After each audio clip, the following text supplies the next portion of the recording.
All right. All right, serious stuff. The EPA wants to regulate CO2. Sounds mild, but it means the government regulating just about everything, a massive extension of regulatory power. The government right in your life.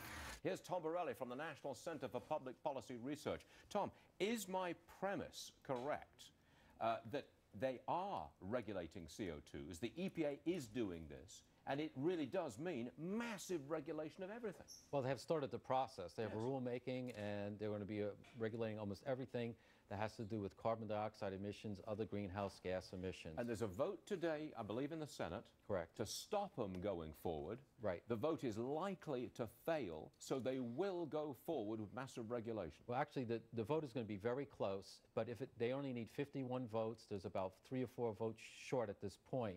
But even if they do pass it, it has to go to the House, and the president has already said he will veto it.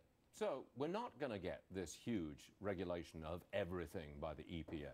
Well, you never say never, but that's, the role of our representatives is to represent the people. And, this even from a political perspective, this is an EPA power grab. Under the 1970 Clean Air Act, they want to regulate carbon dioxide emissions and other greenhouse gases, which will be devastating to our economy. So, well, what forced this back? Because the EPA really wants to do this. The environmentalists are gung-ho to regulate CO2s.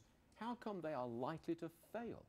Well, we're not sure yet with the vote. But where you're talking, then the president's not going to allow them to do this. Right. So, but we'd like to have the president veto it and then explain to the American people why the electricity prices are going through the roof. Remember, during the campaign, he promised for skyrocketing electricity prices. Again, this is, they talk about the boot of government against BP. This is the boot of government against every American citizen.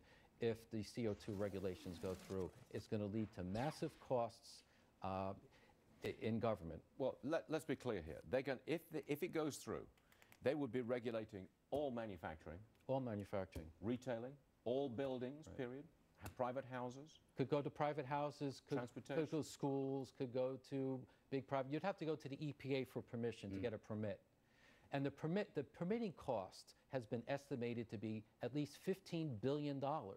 That's $15 billion of red tape. Okay. You think it's going to be defeated?